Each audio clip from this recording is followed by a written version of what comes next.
Hello everyone, देखिए अपनी numericals करते हैं जरा केपलर्स लॉ के ऊपर। देखो जरा क्या कहता है इसमें, the time period of the Jupiter. देखो साथ साथ लिखते रहो, टाइम पीरियड ऑफ जुपिटर कितना है, 11.6 ईयर्स है। How far is Jupiter from the sun, मतलब हाउ फार यानी कि डिस्टेंस की बात कर रहा है, यानी कि आर जे की बात कर रहा है, ठीक है, from the sun. And the distance of the earth from the sun is, यानी कि डिस्टेंस ऑफ अर्थ यानी कि आर ई कितना हो गया हमारे पास ये, या फिर आप इसको क्या लिख सकते हो, ए ई भी लिख सकते हो, ठीक है, कोई दिक्कत वाली बात नहीं है आपके मतलब जैसे मैंने आपको बताया था केपलर्स का थर्ड लॉ, उसमें मैंने आपको बताया था ना, टाइम जो है हमारा टाइम 1 का स्क्वायर इज इक्वल टू में टाइम अपॉन में स्क्वायर इज इक्वल टू में, मतलब अपॉन में टाइम 2 का स्क्वायर इज इक्वल टू में था आपके पास A1 का क्यूब अपॉन में A2 का क्यूब था, ये चीज़ थी, ठीक है। तो मैंने ए को यहाँ आर से लिख लिया डिस्टेंस में, कोई दिक्कत वाली बात ऐसी है नहीं, ठीक है। आपका जैसा मन करे वैसे आप कर सकते हो, ठीक है, लेकिन ध्यान में रखना ये रेडियस नहीं है, डिस्टेंस की बात कर रहे हैं, ठीक है। तो ये कितना दिया हुआ है हमारे पास 1.5, मैं यहाँ लिख लेता हूँ, ये आर ई कितना दिया हुआ है 1.5 इंटू में 10 की पावर 11 मीटर दिया हुआ है। और यहाँ से अब अगर आपको कहानी पता है कि अगर इसके अकॉर्डिंग, इस फॉर्मूले के अकॉर्डिंग अगर हम देखें तो हमारे पास क्या कहानी बनेगी इसमें, टी जे अपॉन में T E time of earth, इसका स्क्वायर इज इक्वल टू में ये कितना बनता है हमारे पास, ए जे लिख लो या इसको आर जे लिख लो इसका क्यूब, और इधर से ये आर ई का क्यूब। अब देखो इसमें हमें ये तो पता है आर ई, और आर जे हमें निकालना है, तो टी ई भी पता होना चाहिए। टाइम पीरियड ऑफ अर्थ आपको पता ही है कितना होता है, ये जल्दी से बताओ कितना होता है, 1 ईयर होता है, ठीक है ना। अर्थ सन के अराउंड चक्कर 1 साल में कट करती है, ठीक है, मतलब काटती है, क्लियर। अब देखो ये चीज़ आपको पता रहनी चाहिए, रेडियस नहीं है, डिस्टेंस की बात हो रही है, और हम एवरेज डिस्टेंस वहाँ किसको लेके चलते थे, सेमी मेजर एक्सिस को लेके चलते थे। अगर आपको याद हो मैंने ऐसे बताया था आपको, time square is equal to में ए क्यूब होता है, तो ये ए यहाँ आर वही चीज़ लिखी है, ठीक है। तो ये डिस्टेंस यानी कि एवरेज डिस्टेंस है, जिसको हम सेमी मेजर एक्सिस बोलते हैं, और सेमी मेजर एक्सिस जो है हमारे पास गिवन है, अर्थ का कितना दिया हुआ है वो डिस्टेंस 1.5 इंटू 10⁻11 मीटर। इसमें कन्फ्यूज़ नहीं होना कि कहीं ये रेडियस है, ठीक है, क्लियर है। अब देखो मेन कहानी इसमें क्या होती है, सोल्व करने की है। क्वेश्चन कुछ नहीं है, लेकिन सोल्व कैसे करते हैं ये नहीं होता बच्चों, तो ये समझना है आपको। देखो तो यहाँ पर हमारे पास कितना है, time period of Jupiter is 11.6 and इसका स्क्वायर हो जाएगा, and time period of earth is 1, तो 1 का स्क्वायर क्या हो जाना है, 1 ही हो जाना है, तो इसको ऐसे लिख दिया हमने, ठीक है।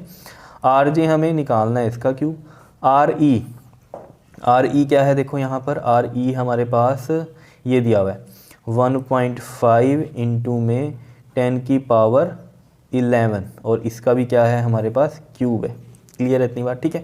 अब देखो इसको सोल्व करने का तरीका क्या है, देखो यहाँ हमें पता चल गया 11.6 का ये स्क्वायर है, ठीक है। यहाँ पर ये हमें पता चल रहा है आर जे 1.5 इंटू में 10 की पावर 11 का क्या है, पूरे का इसका क्यूब है। तो आप क्या करो, यहाँ पर क्यूब रूट ले लो ऑन बोथ साइड। क्या करेंगे हम यहाँ, cube root on both side, तो इसका मतलब क्या होता है, जैसे स्क्वायर रूट 1/2 होता है, ऐसे क्यूब रूट 1/3 होता है, ये चीज़ आपको पता होनी चाहिए। तो 11.6 की पावर 2 और क्यूब रूट लेना है तो 1/3 हो गया। यहाँ पर भी आर जे 1.5 इंटू में 10 की पावर 11, और ये क्यूब है, इसका भी क्यूब रूट कर दिया तो 1/3 कर दिया, ठीक है। नहीं तो ऐसे भी लिख सकते हो, ऐसे क्यूब रूट करके यहाँ 3 लगा दो, जैसे स्क्वायर रूट में सिंपल लिख देते हैं, इसको हटाते हैं तो 1/2 करते हैं, और यहाँ स्क्वायर भी आप लगाना चाहें तो लगा सकते हो, नहीं तो नॉर्मली भी ये स्क्वायर रूट ही होता है। क्यूब रूट ये होता है, इसको इस तरीके से नहीं लिखना तो 1/3 लिख दो, जैसे इसको हम 1/2 लिखते हैं ना, ठीक है। जैसे यार ये देखो 2 का इस तरीके से लिखा हमने, तो मैं 2 की पावर 1/2 भी लिख सकता हूँ ना, एक ही बात है।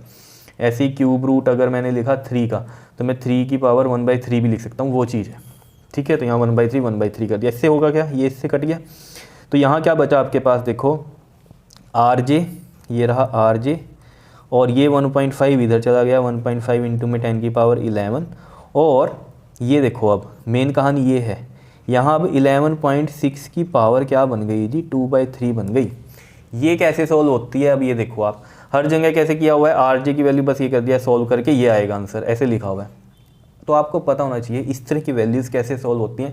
देखो अगर ये होता किस तरीके से, अगर यहाँ वैल्यू ना ऐसे होती, मान लो ये होता है आपके पास 8 और 8 की पावर ये 2/3 होती, तो ये तो आपको पता है 8 को आप इसका क्यूब रूट करो, 8 का 2 का बनता है आपके पास 2 का क्यूब, और इंटू में बाहर है 2/3, तो ये आ जाता है आंसर 2 का स्क्वायर 4 आ जाता है। ये तो सिंपल कहानी हो जाती है अगर इस तरह का नंबर है। लेकिन कोई ऐसी वैल्यू पड़ी है जिसका हमें क्यूब रूट ही नहीं पता, उसकी पावर 2/3 है, तो इसको कैसे करते हैं, देखो मैं इसको अलग से सोल्व करके दिखा रहा हूँ यहाँ पर, बाद में हम इसकी वैल्यू पुट कर देंगे यहाँ, ठीक है।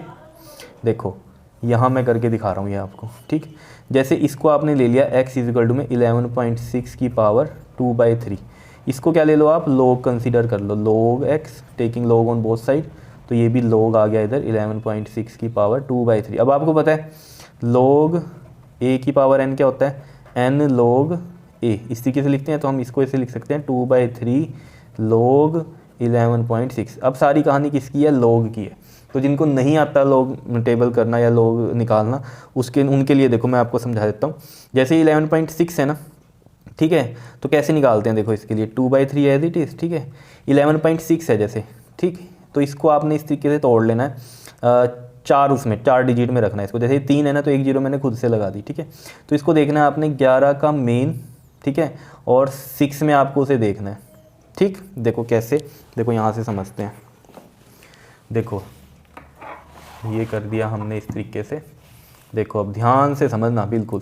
11 का देखना है 6 में, देखो 11 का 6 में कहाँ है, ये रहा 0645, ये रहा 11 था 11 और इसका 6 में देखा, इस 6 में कितना आया, ये 0645, तो मैंने लिख दिया 0645, ठीक है। फिर 0 है आगे, यहाँ 0 है, तो 0 का यहाँ देखते हैं, 0 की तो है ही नहीं कहानी। अगर यहाँ होता ना 1 होता, तो 1 का डिफरेंस यहाँ पर देख लेते हैं। अगर मान लो 1 होता तो हम 1 को इसमें चेक करते, 1 का कितना था, ये 4, ठीक है ना, तो 4 इसमें ऐड कर देता मैं।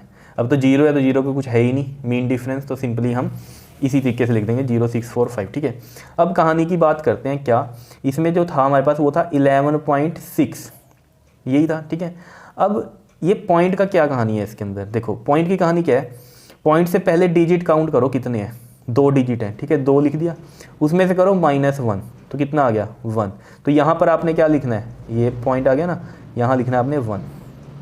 क्लियर है बात इतनी समझ में, ये 1 यहाँ लग गया, ठीक है। अगर मान लो यहाँ पॉइंट से पहले 3 डिजिट होते तो मैं लिखता 3 - 1 क्या आता 2, तो मैं यहाँ 2 लिख देता।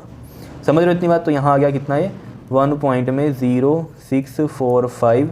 अब देखो इसको मल्टीप्लाई कर लो जी, 2 से मल्टीप्लाई करो, आपके पास 2 से मल्टीप्लाई करने के बाद ये आता है आपके पास, ये आ जाएगा बस 2.1290, ठीक है, 2 से मल्टीप्लाई किया।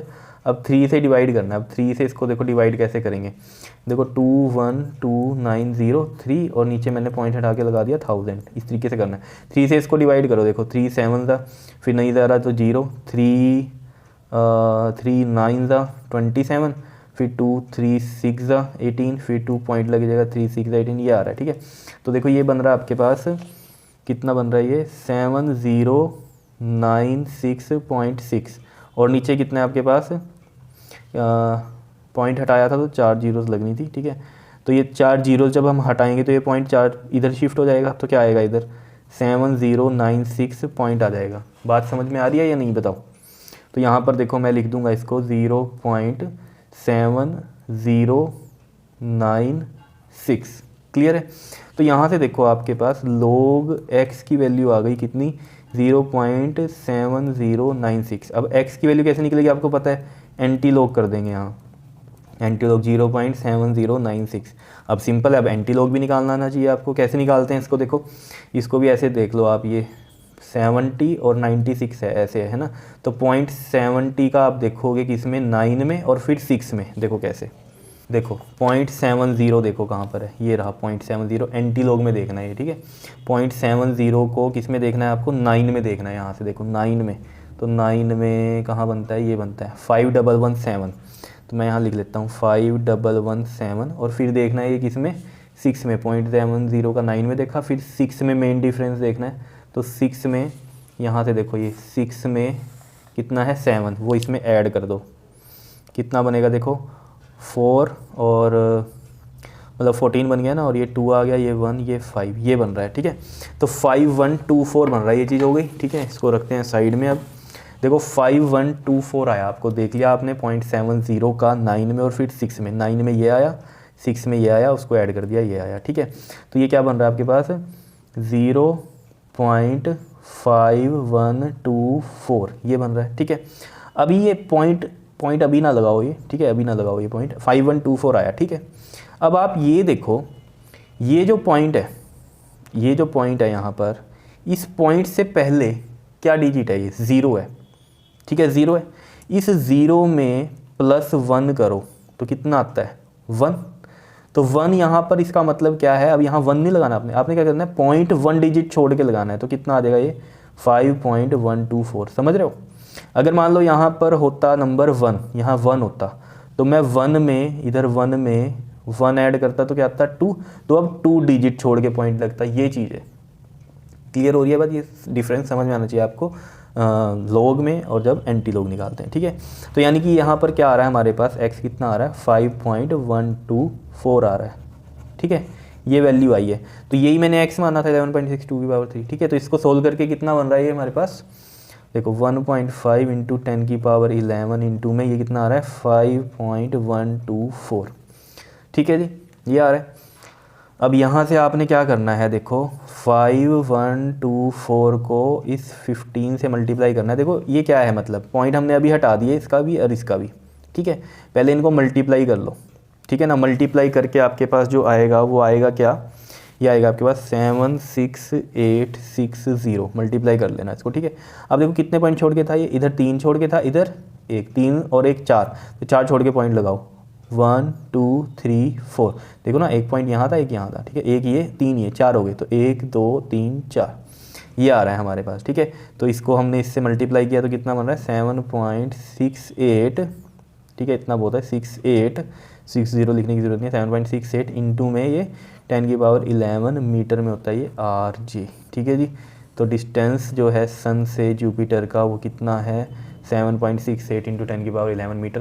तो ये सारी कहानी किसकी थी, लॉग एंटी लॉग की थी, बाकी तो सब कुछ सिंपल ही था, आपको पता ही था कैसे करते हैं, ठीक है जी। कर लोगे ये क्वेश्चन। तो इसी तरीके से नेक्स्ट वाला क्वेश्चन भी है ये वाला, ठीक है। ट्राई करो आप खुद से भी, नहीं तो मैं नेक्स्ट वीडियो में तो ये करवाऊंगा ही, क्लियर है। तब तक के लिए ये करो, क्लियर, ओके, थैंक यू।